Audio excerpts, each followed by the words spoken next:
Hello and welcome to all of you. मैं सेल दीपक देवांगन। आज मैं आपके सामने एक और नए वीडियो के साथ पेश हूँ, जिसमें आज हम लोग पढ़ने वाले हैं फीमेल रिप्रोडक्टिव सिस्टम के बारे में। कि पूरा डिटेल्स इसमें पढ़ेंगे कि फीमेल रिप्रोडक्टिव सिस्टम जो है इसकी संरचना कैसे होता है और इसमें कौन कौन से भाग जो है वो आते हैं, उसकी लंबाई चौड़ाई, आपको पूरा डिटेल इसमें जानकारी मिलेगा।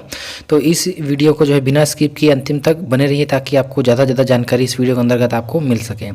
तो आपको यहाँ पर दिखाई दे रहा होगा कि हमने जो है एक स्ट्रक्चर लिए हैं, ये आपको दिखाई दे रहा है, ये है फीमेल रिप्रोडक्टिव ऑर्गन है। ठीक है, तो फीमेल रिप्रोडक्टिव ऑर्गन जो है कुछ इस तरह से हमको दिखाई देता है डायग्राम में। तो वो जो है कैसे इसमें ये वाला जो भाग है कौन सा भाग है, ये जो हमको ट्यूब जैसा दिख रहा है ये कौन सा भाग है, ये इस भाग का क्या नाम है, इसको क्या बोलते हैं, इन सारी चीज़ों को आपको यहाँ पर जानकारी इस वीडियो के अंतर्गत आपको मिलेगा। तो इस वीडियो को हम लोग शुरू करते हैं। तो सबसे पहले अगर आप हमारे चैनल पर नए हैं तो हमारे चैनल को सब्सक्राइब करें, लाइक एंड शेयर जरूर करें, ताकि ज़्यादा से ज़्यादा लोगों तक ये हमारा जो वीडियो है वो पहुँच सके। तो हमने इसका थ्योरी वगैरह और सिनॉप्सिस भी आपके लिए लेकर आए हैं। सिनॉप्सिस मतलब क्या होता है, एक प्रकार से रूपरेखा। तो रूपरेखा को भी हमने लेकर आए हैं कि रूपरेखा आप इसका कैसे किस तरह से इसमें बना सकते हैं। तो सबसे पहले क्या हेडिंग क्या है हमारा आज का, फीमेल रिप्रोडक्टिव सिस्टम, ये हमारा हेडिंग है। अब इस हेडिंग के तहत हमको जो पढ़ना है, तो मैंने थोड़ा सा इसमें लिख दिया था, ये जो इसको आपको नहीं लिखना है। सबसे पहले आपको क्या लिखना है, सबसे पहले आपका हेडिंग रहेगा फीमेल रिप्रोडक्टिव सिस्टम। फिर उसके बाद रहेगा हमारे पास सिनॉप्सिस रहेंगे कि सिनॉप्सिस इसमें क्या चीज़ें हम इसमें पढ़ेंगे, इंक्लूड करेंगे। तो सबसे पहले आएगा हमारे पास इंट्रोडक्शन, दूसरा आएगा इसमें डेफिनेशन, और तीसरा आएगा हमारे पास इसमें हमको पढ़ना है तीसरा parts of female reproductive system, and fourth हमको पढ़ना है इसमें structure of female reproductive system. And इसके बाद हमारे पास फंक्शन, तो फंक्शन को मैं यहाँ पर ऐड करना थोड़ा सा भूल गया, तो यहाँ पर आप लोगों को ऐड करना फंक्शन।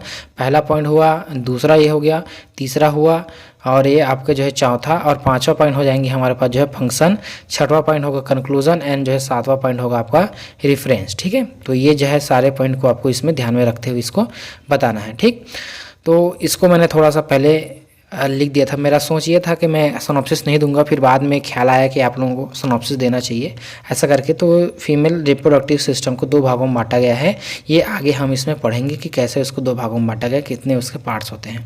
ठीक है, तो अब हम लोग सिनॉप्सिस के आधार पर पढ़ने जा रहे हैं कि कैसे इसमें जो है वो होता है। ठीक, तो सबसे पहले आएगा हमारे पास इसका इंट्रोडक्शन देखेंगे, हमने लिखा है यहाँ पर इंट्रोडक्शन। तो फीमेल रिप्रोडक्टिव सिस्टम के थ्रू जो है गैमेट का फॉर्मेशन किया जाता है, जिससे न्यू ऑफस्प्रिंग का फॉर्मेशन होता है। तो फीमेल रिप्रोडक्टिव सिस्टम के थ्रू जो है गैमेट्स का फॉर्मेशन होता है। गैमेट आप लोग जानते होंगे, male gamete and female gamete. तो फीमेल गैमेट के रूप में आपका ओवा या ओवम जो रहता है उसको फीमेल गैमेट बोलते हैं। तो फीमेल गैमेट का फॉर्मेशन इसके द्वारा किया जाता है, जिसके द्वारा जो है न्यू ऑफ स्प्रिंग का मतलब होता है संतति या बच्चा।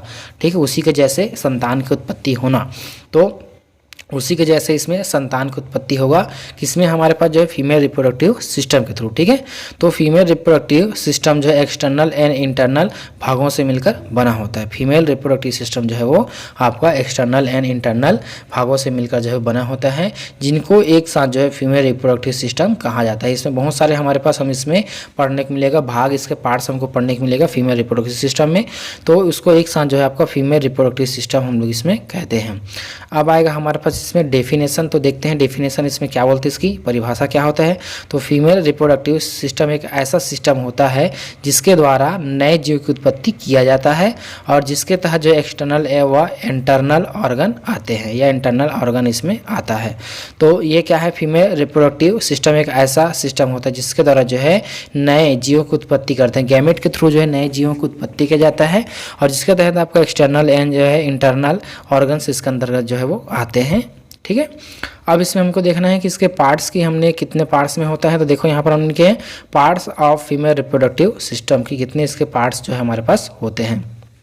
तो सबसे मेन चीज़ इसमें देखते हैं, इसको दो पार्ट्स में इसको जो है वो बांटा गया है। पहला जो पार्ट है उसको बोलते हैं हमारे पास मेन रिप्रोडक्टिव ऑर्गन, और दूसरा जो पार्ट है उसको बोलते हैं हमारे में एक्सेसरी रिप्रोडक्टिव ऑर्गन, या जो है ये इसको हिंदी में हम लोग बोलेंगे तो प्रमुख जननांग बोलेंगे, और इसको बोलेंगे सहायक जननांग बोलेंगे। तो प्रमुख जननांग जो है जिसमें आपका आता है पेयर ऑफ ओवरीज, तो इसमें पेयर ऑफ ओवरी यानी कि जोड़ों में जो है ओवरी पाया जाता है, जिसको हिंदी में बोलते हैं अंडाशय। ठीक है, आपको इसमें याद रखना अंडाशय इसको हिंदी में अंडाशय बोला जाता है और इंग्लिश में जो है ओवरी कहते हैं। तो ये जो है आपका पेयर्स ऑफ ओवरीज इसमें जो है वो पाया जाता है। किसी भी फीमेल्स में 2 ओवरियाँ होते हैं।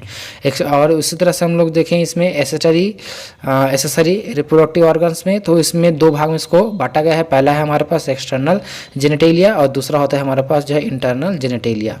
तो एक्सटर्नल जेनेटेलिया के अंतर्गत आपका जो है लेबिया मेजोरा आएंगे, फिर लेबिया माइनोरा आएगा, फिर इसमें क्लाइटोरिस आएंगे, ठीक है। और इसमें क्लाइटोरिस के साथ साथ मास प्यूबिस भी आता है। तो ये सारी चीज़ों को मैं आपको एक स्पेशल पर्टिकुलर वीडियो इसमें बनाऊंगा। एक्सटर्नल जेनेटेलिया पे ही इसमें पर्टिकुलर वीडियो बनेगा, तो उसमें आपको और अच्छे इसमें समझ आएगा कि एक्सटर्नल जेनेटेलिया उसका कैसा होता है। तो आपको उसमें अच्छे से इसमें मिलेगा, तो मैं इसको स्पेशली अलग से वीडियो उसमें आप ले डालूंगा। इंटरनल जेनेटेलिया में क्या आता है हमारे पास? Fallopian tube, uterus, cervix and जो है वेजाइना, ठीक है। तो ये सारी चीज़ें इसमें जो है वो आते हैं। तो इन्हीं को हमको पूरा डिटेल्स इसमें पढ़ने को मिलेगा इंटरनल जेनेटेलिया को। और एक्सटर्नल जेनेटेलिया के लिए मैंने जो है स्पेशल वीडियो इसके लिए लाऊंगा कि कैसे इसमें जो है वो बनता है, उसका कैसा स्ट्रक्चर, किसको लेबिया मेजोरा बोलते हैं, किसको लेबिया माइनोरा बोलते हैं, किसको क्लाइटोरिस बोलते हैं। इससे पहले मेरा वीडियो इसके ऊपर अपलोडेड हो चुका है, पुराना वीडियो है, तो मैं इसमें से कुछ और तथ्यों को जोड़ने की कोशिश इसमें करूँगा, ठीक है।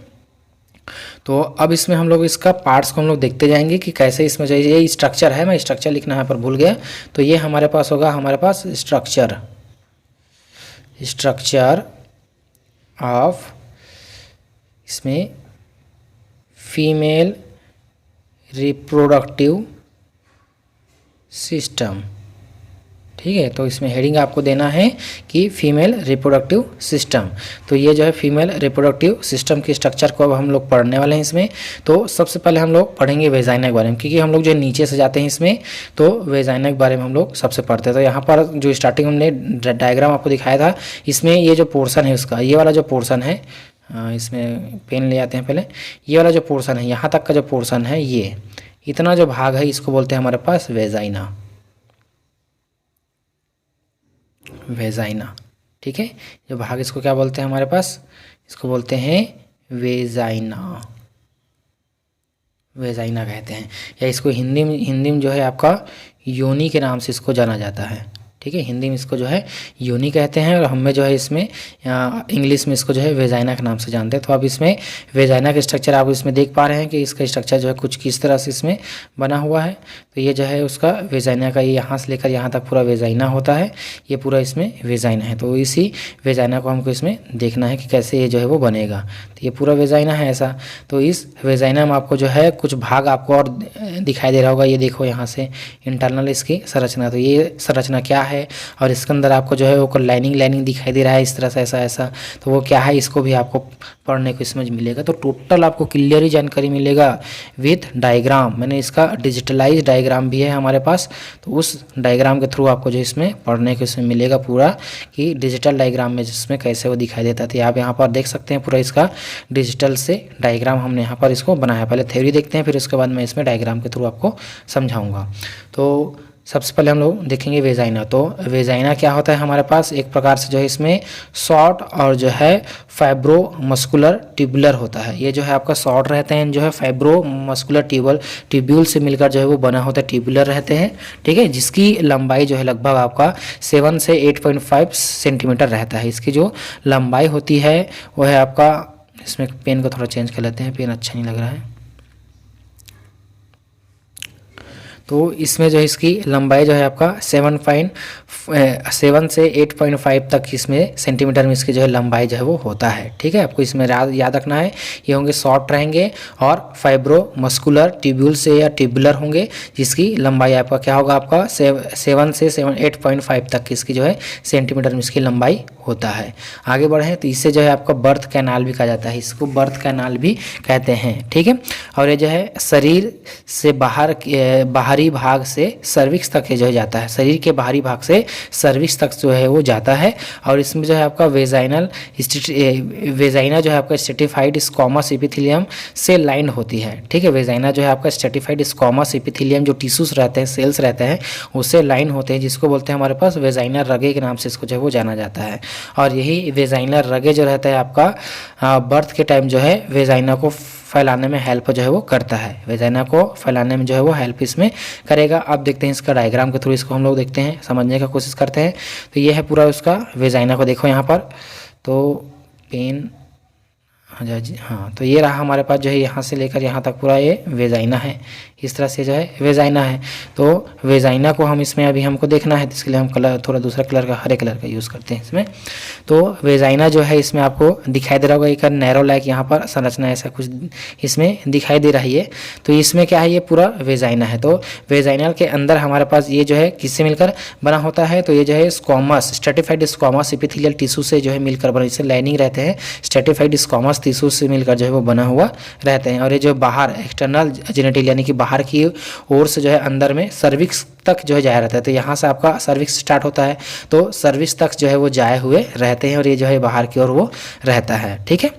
और इसमें जो है आपको लाइनिंग मिलेगा, जैसे कि मान लो जाइए हमारा वेजाइना है, तो वेजाइना के अंदर जो है कुछ इस तरह से इसमें जो आपको जो है लाइनिंग मिलेगा, ऐसा इसमें जो है वो लाइनिंग मिलेगा। तो इसको बोलते हैं वेजाइनल रगे के नाम से इसको जो है वो जाना जाता है, ठीक है। यहाँ पर लिखा हुआ है, आप इसमें देख सकते हैं, वेजाइनल रगे के नाम से इसको जो है वो जाते हैं, जो कि इसको जो कॉन्ट्रैक्शन में मदद करता है। सेक्स के दौरान इसमें जो है कॉन्ट्रैक्शन एंड रिलैक्सेशन, जैसे कि उसको जब पेनिस अंदर जाएगा तो पेनिस के जाने से उसको खींचने के लिए जो है वहाँ से वो कॉन्ट्रैक्शन की प्रक्रिया इसमें जो है वो होगा, ठीक है। तो वेजाइनल रगे इसमें बहुत ही बड़ा इंपॉर्टेंट रोल प्ले करता है, ठीक है।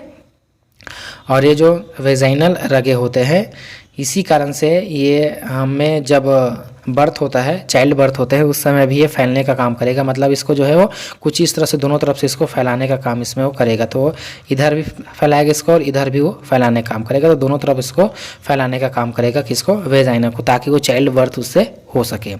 साथ साथ इसमें जो है एक बैक्टीरिया पाया जाता है, जिसको बोलते हैं हमारे पास लैक्टोबैसिलस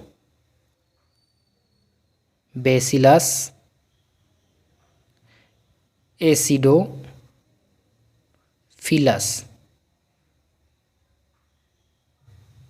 लैक्टोबैसिलस एसिडोफिलस नामक बैक्टीरिया पाया जाता है, जो कि वेजाइना के अंदर पीएच को मेंटेन करने का काम करता है। ये जो है वेजाइना, इसमें जो है पीएच को मेंटेन करने का काम उसमें जो है वो करेगा, जिस कारण से उसमें मॉइस्चर, नमी भी रहता है। तो नमी जो रहेंगे, वो नमी क्यों रहेगा, क्योंकि वहाँ पर जो है क्या पाए जाते हैं, हमारे पास जो है वेजाइनल रगे होते हैं, जिसमें आपके बैक्टीरियाज पाए जाते हैं, और वही जो है इसके नमी को जो है वो रेगुलेशन करने में हेल्प वो करता है। तो ये था हमारे पास वेजाइना का। वेजाइना को हमने यहाँ पर समझ लिए, और इसका फंक्शन हमने यहाँ पर लिखे हैं। तो फंक्शन में क्या आएगा, सबसे पहला जो रहेगा आपका बर्थ के टाइम जो है वो रास्ता देता है। बर्थ के टाइम जो है वो बच्चे को रास्ता देंगे, और सेक्स के दौरान जो है पेनिस को ग्रहण करने का काम जो है वो करता है, और इसी पर जो है तो स्पर्म को जो है छोड़ा जाता है। तो यही काम उसका जो है वो रहता है। अब आगे इसमें देखते हैं हम लोग इसमें सर्विक्स। तो सर्विक्स क्या होता है देखते हैं। सर्विक्स जो है वो यूटेरस का गला भी कहा जाता है। इसको यूटेरस का गला कहते हैं, क्यों, क्योंकि जो है नीचे को जो है सकरा वाला भाग रहता है, सर्विक्स यूटेरस का गला कहते हैं। ये जो है यूटेरस को जो है सकरा हुआ पतला भाग होता है, यूटेरस का या यूटेरस की सकरा हुआ पतला भाग होता है। इसको बोलते हैं हमारे पास जो है आपका, इसको जो है सिलेंड्रिकल एवं जो है कोनिकल इन शेप में रहता है वो, ठीक है। सिलेंड्रिकल एंड जो है कोनिकल शेप में जो है वो पाया जाता है, ठीक। सिलिंड्रिकल एवं कोनिकल फेस क्यों कहा गया है, क्योंकि आप लोगों ने कोनिकल फ्लास्क देखे होंगे। तो कोनिकल फ्लास्क में एक तरफ जो है चौड़ा और एक तरफ जो है सकरा होता है। तो उस तरह से इसमें आप इसमें देख सकते हैं कि ये जो है आपका इधर की ओर जो है चौड़ा है, इधर की ओर जो है पूरा चौड़ा है, लेकिन इधर की ओर कैसा है, एकदम से सकरा है। तो इसीलिए जो है इसको फ्लास्क नुमा भी कहते हैं। फ्लास्क आप लोग देखेंगे कि जो फ्लास्क होता है कुछ इस तरह से ऐसा होते हैं, और यहाँ पर एक पतला सा यहाँ पर ऐसा एक ट्यूब रहता है, ठीक है। तो ये आप इसमें देख सकते हैं, ये जो है पूरा कोनिकल फ्लास्क के रूप में है, और नीचे की ओर जो है ट्यूब पतला नुमा है, इसलिए इसको जो है वो आपका क्या बोलते हैं, सीधा सा फ्लास्क ही बोल देते हैं, है ना, या सिलेंड्रिकल भी कहा जाता है इसको, ठीक है। यह जो है वेजाइना के बाद जो है प्रारंभ होता है। वेजाइना के बाद जो है का सकरा रास्ता होता है, या इसी को जो है यूटेरस का जो है आपका नेक भी कहते हैं, गर्दन भी कहते हैं, ठीक है, क्योंकि गर्दन पतला होता है इसलिए इसको जो है गर्दन कहते हैं। अब इसमें जो है आपको ध्यान देने वाली बात इसमें यह है कि अब इसमें थोड़ा थ्योरी देखते हैं, फिर बताऊँगा मैं, थ्योरी देखते जाएंगे फिर बताते जाएंगे। हाँ, इसमें आपके पास जो दो ओपनिंग्स इसमें पाया जाता है। पहला जो है आपका इंटरनल ओपनिंग और दूसरा होता है हमारे पास एक्सटर्नल ओपनिंग। इंटरनल ओपनिंग जो रहता है ये जो है यूटेरस और सर्विक्स के बीच रहता है, और एक्सटर्नल ओपनिंग जो है आपका सर्विक्स एंड वेजाइना के बीच जो है रहता है, और इसे जो है आपका लोअर वेजाइनल पोर्शन भी कहते हैं। और यह होगा हमारे पास जो है अपर सुप्रावेजाइनल पोर्शन भी कहते हैं हमारे पास इंटरनल को। ठीक है, तो अब इसको अब डायग्राम के थ्रू इसमें समझते हैं। आप यहाँ पर इसमें देख पा रहे होंगे ये जो है वेजाइना जो है वेजाइना के इधर भी ओपनिंग है, तो ये हमारा क्या होगा हमारे पास एक्सटर्नल ओपनिंग, और इधर का जो ओपनिंग है उसको क्या बोलेंगे हमारे पास जो है वो इंटरनल ओपनिंग। यहाँ पर लिखा हुआ है इंटरनल ओरिफेस। ठीक है, तो और इधर लिखा होगा हमारे पास नीचे की ओर, कहाँ इसका नीचे की ओर नहीं दिखा रहा है इसमें, तो नीचे की ओर भी हमारे पास जो ओपनिंग रहते हैं जो कि किसके साथ अटैचमेंट रहेगा, तो ये जो है आपके वेजाइना के साथ अटैचमेंट रहता है आपका एक्सटर्नल, और इंटरनल जो है आपका यूटेरस के साथ इसमें जो है अटैचमेंट होते हैं। और इस पर जो दो ओपनिंग पाया जाता है जिसको बोलते हैं हमारे पास ओएस, तो इसी को तो बोला जाता है हमारे पास इंटरनल ओएस एंड जो है एक्सटर्नल ओएस इधर होते हैं। अब ये जो है सकरा क्यों होता है, क्योंकि स्पर्म जब यहाँ पर इंटर करेगा, आपको यहाँ पर स्पर्म सेल दिखाई दे रहा होगा, तो स्पर्म जो वेजाइना में इंटर किया जाता है तो जो वेजाइनल रगे होते हैं उसके द्वारा भी बहुत सारी चीज़ों को खत्म कर देते हैं, यानी कि अनवांटेड या जो है बहुत लो या बहुत ही जिसका मोबाइलिटी रेट जो है कम रहता है स्पर्म को, उसको यहीं पर उसको रोक दिया जाता है। और कुछ जो है सर्विक्स जब इंटर करेंगे तो सर्विक्स में भी जाने के बाद जो है जिसको जो मृत रहेंगे या जो है कम एक्टिव रहेगा उसको जो है जो सर्विक्स रहता है वो उसको खत्म कर देता है या उसको हटा देते हैं। ठीक है, तो ये इसका काम जो है वो रहता है। ठीक है, और ये इसके कारण ही वे जो सर्विस होता है दम सकरा होते हैं, इसी कारण ही बहुत ही लेस अमाउंट में हमारा जो स्पर्म होता है वो इंटर कर पाता है, वे जो यूटेरस होते हैं उसमें वो इंटर कर पाता है। जाता तो है लेकिन जो बहुत सारा जो खराब वाला चीज़ उसको वो खत्म कर देते हैं, खुद ही वो खा लेते हैं। ठीक है, ये बहुत ही इंपॉर्टेंट चीज़ है उसके लिए। अब उसके बाद आएगा हमारे पास देखते हैं फेलोपियन ट्यूब। ठीक है, तो फेलोपियन ट्यूब को थोड़ा सा समझते हैं। फेलोपियन ट्यूब या इसी को बोलते हैं अंडवाहिनी के नाम से भी इसको जो है वो जाना जाता है। और ये जो है आपका दो ट्यूब्स होते हैं, ये जो है यूटेरस से ओवरीज तक फैली होती है, ये यूटेरस से ओवरी तक पूरी तरह से इसमें फैला हुआ रहता है। ठीक है, और ये जो है तीन भागों से मतलब तीन भागों में होते हैं। पहला आता है हमारे पास इस्थमस, एम्पुला एंड इनफंडिबुलम, तो तीन भागों में जो है वो बटा होता है। और इनफंडिबुलम जो है आगे चलकर फिम्ब्रिक बनाता है जो ओवरी को जो है कवर करके रखता है। ठीक है, अब नोट यहाँ पर मैंने लिखा हूँ कि इस्थमस एम्पुलरी जंक्शन में फर्टिलाइजेशन होता है, इसको इंग्लिश में बोलते हैं द साइड ऑफ फर्टिलाइजेशन भी कहते हैं, द साइड ऑफ फर्टिलाइजेशन भी इसको कहा जाता है। आप इसमें आप डायग्राम में देखते हैं। नीचे हो गया हमारा वेजाइना, वेजाइना के ऊपर क्या बनेगा सर्विक्स। सर्विक्स जब आगे चलेंगे तो यहाँ पर आपको दो ट्यूब्स इसमें बचेगा। मैंने जो है आपका यूटेरस को भी छोड़ा हुआ हूँ, यूटेरस को हम लोग अभी पढ़ेंगे लेकिन थोड़ा सा हम उसके लिए टाइम देंगे। तो हम लोग देख रहे हैं किसको, हमारे पास देख रहे हैं किसको हम लोग जो है फेलोपियन ट्यूब। तो ये जो दिख रहा है आपको ना ये पूरा क्या है फेलोपियन ट्यूब है। ये दोनों ट्यूब जो दिख रहा है आपको फेलोपियन ट्यूब होते हैं। ठीक है, यहाँ पर लिखा हुआ है यूटेराइन ट्यूब भी बोलते हैं इसी को, या फेलोपियन ट्यूब के नाम से भी इसको जाना जाता है। अब आपको यहाँ पर नाम कहीं पर दिखाई दे रहा होगा, ये रहा हमारा इस्थमस। तो देख सकते हैं यहाँ से लेकर यहाँ तक पूरा आपका क्या है इस्थमस है। देखो पूरा ये इस्थमस है, ये इधर का पूरा यहाँ तक लगभग पूरा ये इस्थमस है यहाँ तक पूरा। ठीक है, तो ये पूरा ये इस्थमस है, इतना आपका इस्थमस है। और इस्थमस के बाद क्या है बचा है, ये हमारा एम्पुलरी रीजन हुआ। ठीक है, एम्पुलरी रीजन हुआ। एम्पुलरी के बाद जो है ये हमारे पास है इनफंडिबुलम। तो जो इनफंडिबुलम होता है आगे चलकर किसका निर्माण करेगा, फिम्ब्री का। तो ये आप यहाँ पर देख पा रहे हैं फिम्ब्री का उसने निर्माण जो है वो किया है। ठीक है, तो फिम्ब्री का निर्माण उसमें वो करता है। इधर भी आप देख सकते हैं ये है फिम्ब्री, तो फिम्ब्री का निर्माण इसमें जो है वो हुआ है। तो यूटेरस यूटेरस बोलता हूँ मैं। फेलोपियन ट्यूब का जो अंतिम वाला भाग रहता है वही इनफंडिबुलम आगे जाकर किसका निर्माण करेगा, फिम्ब्री का इसमें जो है निर्माण होता है। उससे पहले आपके एम्पुलर होते हैं, और एम्पुलर से पहले हमारे पास क्या है इस्थमस पाए जाते हैं। इस्थमस जो है आपका यूटेरस से जुड़ा हुआ रहता है, मतलब कि जो फेलोपियन ट्यूब है उसका पहला भाग जो है हमारा इस्थमस होता है, दूसरा भाग हमारा एम्पुला होता है, और तीसरा भाग होता है हमारे पास इनफंडिबुलम। तो जो एम्पुला वाला भाग रहता है हल्का सा फूला हुआ संरचना होता है, और यहीं पर एक जंक्शन पाया जाता है, यहीं पर एक साइड पाया जाता है, यहाँ पर एक साइड पाए जाते हैं, इधर ऐसा एक साइड होता है। ठीक है। जंक्शन, जहाँ पर जंक्शन का अर्थ क्या होता है, जहाँ से एम्पुला और इस्थमस, एम्पुला और इस्थमस जहाँ पर जुड़ेगा, दोनों जुड़ा हो रहेगा, वहाँ पर जंक्शन होंगे। तो इसी जंक्शन पर आपके फर्टिलाइजेशन होते हैं, निषेचन की प्रक्रिया होती है। तो इसी कहा जाता है, इसलिए द साइड ऑफ फर्टिलाइजेशन भी इसको कहते हैं। अभी हमने देखे थे द साइड ऑफ फर्टिलाइजेशन, तो यहीं पर आपके फर्टिलाइजेशन की प्रक्रिया इसमें जो है वो होता है, ठीक है। तो ये कुछ इस तरह से इसमें इसका संरचना पूरी तरह से इसमें बनता है। ये हो गया हमारे पास जिसमें फेलोपियन ट्यूब। फेलोपियन ट्यूब के बाद हम इसमें देखेंगे ये है उसका यूटेरस। तो ये यूटेरस जो है वो कैसा है, इसको हम पूरा देखेंगे। ये पूरा उसका यूटेरस है, इसमें कैसे वो बना होता है, इसको हम इसमें पूरा डिटेल्स इसमें देखेंगे। और कल जो हमारा वीडियो आएगा वो आएगा हमारे पास ओवरी के ऊपर, की ओवरी का जो संरचना है वो कैसे इसमें बना होता है।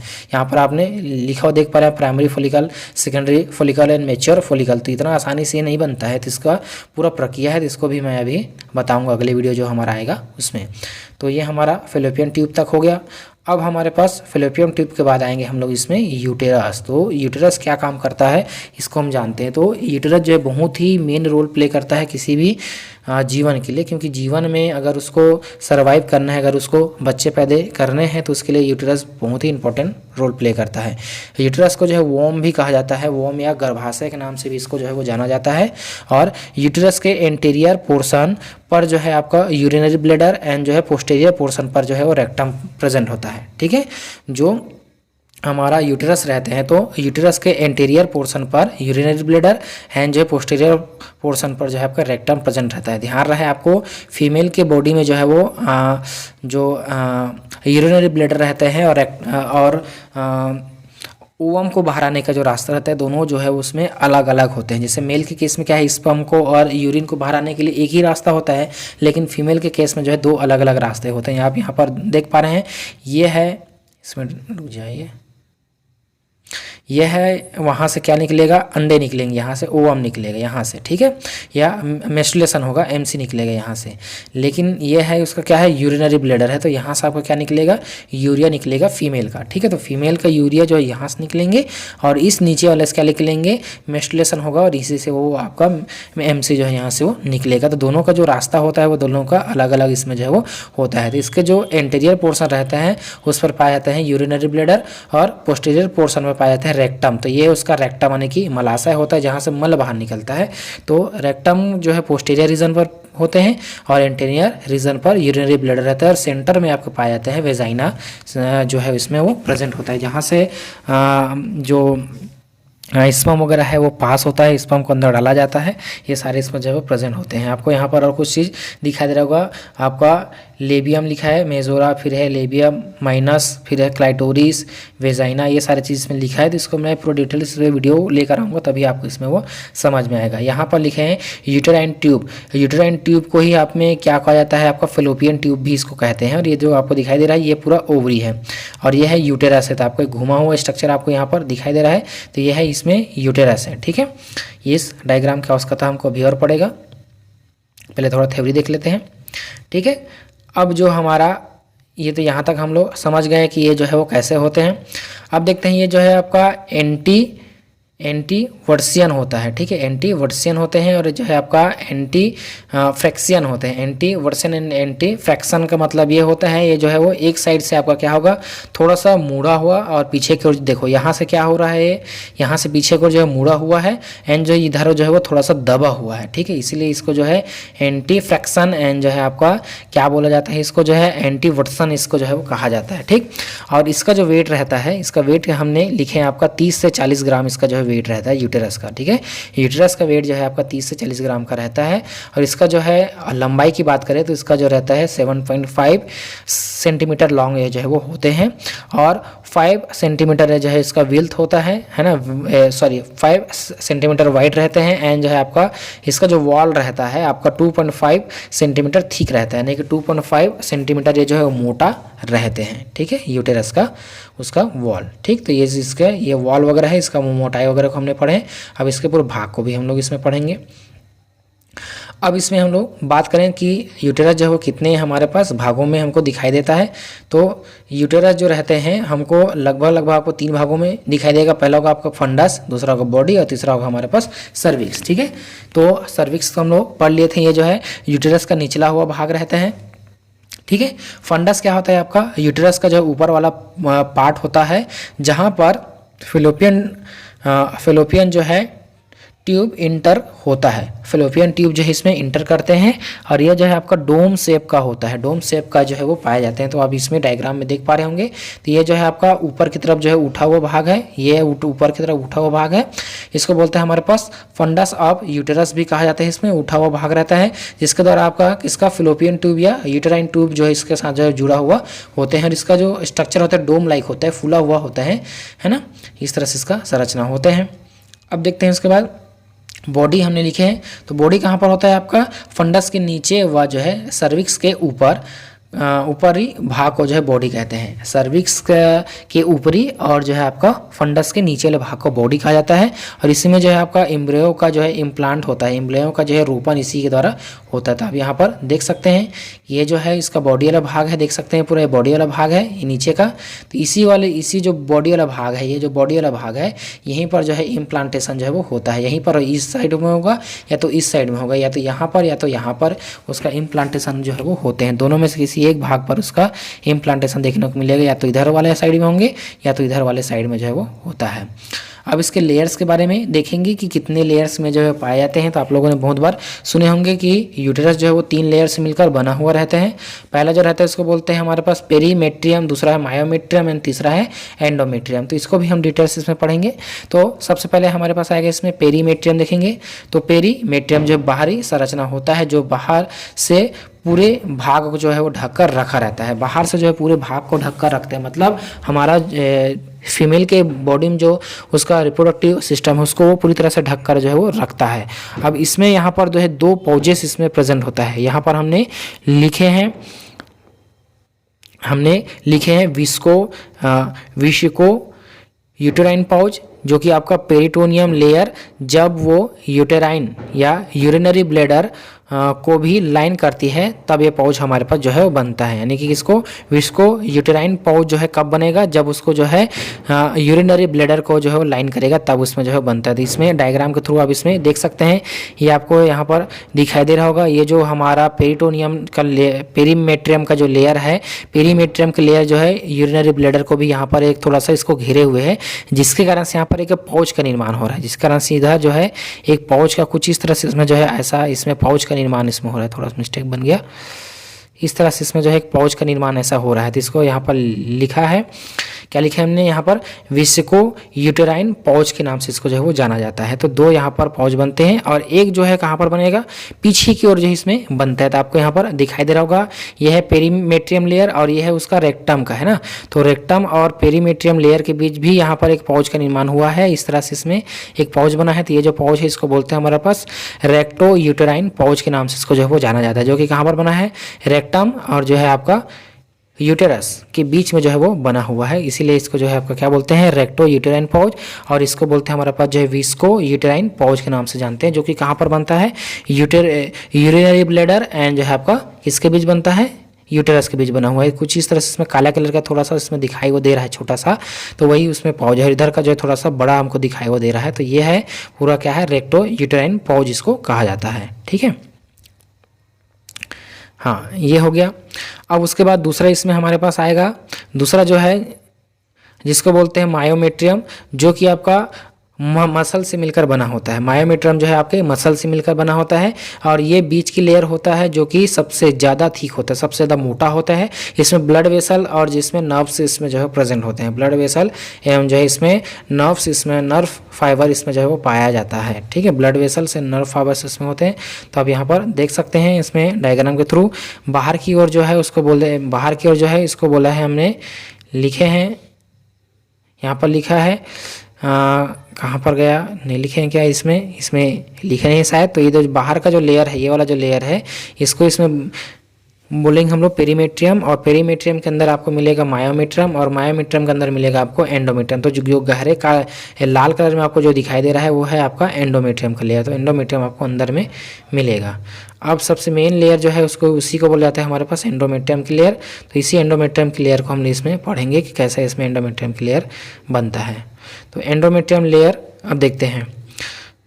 तो एंडोमेट्रियम लेयर, ठीक है, इसमें 2 लेयर प्रेजेंट होता है और ये जो है आपका एपिथेलियल सेल से मिलकर बना होता है। एपिथेलियल जो सेल होते हैं उसी से मिलकर बना होते हैं। पहला जो है इसमें बोलते हैं बेसल लेयर, दूसरा होता है हमारे पास फंक्शनल लेयर। बेसल लेयर जो है जो कि आपका बेस पर प्रेजेंट होता है, क्योंकि ये जो है आधार देने का काम करता है। और फंक्शनल लेयर मतलब क्या करेगा, यही फंक्शन का काम करेगा, यानी यही मेन काम करता है, जो कि आपका बेसल लेयर के ऊपर जो है ग्रो होता है। बेसल लेयर के ऊपर जो है वो ग्रो होते हैं, बढ़ते हैं। और फंक्शनल लेयर जो है एमसी के दौरान बॉडी से बाहर आता है। यही जो लेयर रहता है वो टूट टूट कर जो है एमसी के दौरान जो है वो बाहर आता है, मेंस्ट्रुएशन साइकिल के द्वारा जो है वो बाहर आता है। यही जो लेयर होता है वह गर्भावस्था या जो है प्रेगनेंसी में जो है फंक्शनल लेयर जो है सपोर्ट करती है।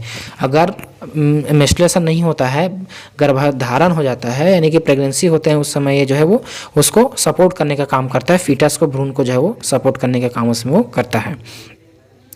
अब हम इसमें देखते हैं फंक्शन इसका, कि जो हमारे पास फीमेल रिप्रोडक्टिव सिस्टम उसका क्या फंक्शन होता है। तो पहला हमारे पास होता है फॉर्मेशन ऑफ ओवा, तो ये जो है आपका ओवम का या ओवा का फॉर्मेशन इसमें करेगा। फिर होगा हमारे पास जो है इसमें रिसेप्शन ऑफ स्पर्म, तो स्पर्म को जो है रिसिप्ट करने का काम करते हैं। एंड तीसरा फंक्शन होगा suitable environment for fertilisation and foetal growth, तो फीटल ग्रोथ एवं जो है फर्टिलाइजेशन के लिए जो है एक अनुकूल वातावरण प्रोवाइड करता है। साथ साथ इसमें चाइल्ड बर्थ जो है बच्चे को जन्म देने के लिए भी वो काम करता है। अच्छा, एक चीज़ और कि ये जो हमारे पास एंडोमेट्रियम की लेयर, इसी को एक और नाम से इसको जाना जाता है, इसको बोलते हैं हमारे पास जो है बच्चादानी, ठीक है, इसको याद रखना, बच्चादानी के नाम से इसको जो है वो जाना जाता है, यही एंडोमेट्रियम लेयर को। तो क्योंकि एंडोमेट्रियम लेयर में ही वो फंस कर उसमें इम्प्लांटेशन होता है, इसलिए इसको बच्चादानी के नाम से भी इसको जाना जाता है। तो आपको इसको याद रखना है। तो कहीं पर किसी में बच्चादानी में अगर समस्या है तो आप समझिए सीधा सा कि एंडोमेट्रियम में उसमें समस्याएं हो रहा है, ठीक है। कंक्लूजन में अगर हम इसमें देखें और इसमें बात करें तो फीमेल रिप्रोडक्टिव सिस्टम से हमको ये मालूम होता है कि इसके द्वारा जो है 2 मेन ऑर्गन हमारे पास होते हैं फीमेल रिप्रोडक्टिव ऑर्गन में, मेन रिप्रोडक्टिव ऑर्गन एंड जो है एसेटरी रिप्रोडक्टिव ऑर्गन, जिसके थ्रू जो है एक नए शिशु का, एक नए बच्चे की उत्पत्ति जो है वो होता है। और रेफरेंस की हम इसमें बात करें कि जो अलग अलग जो राज्य है हमारे, उसमें अलग अलग इसके बुक्स जो है रेफरेंस के तौर पे जो है लिया जाता है। तो आप लोग जो है अपने अनुसार इसमें रेफरेंस को लिख सकते हैं। रेफरेंस में आपको क्या लिखना है, बुक का नाम लिखेंगे एंड जो है उसमें उसका कौन राइटर कौन है उसको आपको लिखना है। आई होप आज का जो वीडियो आपको पसंद आया होगा। तो देखते रहे हमारे यूट्यूब चैनल। धन्यवाद, थैंक यू।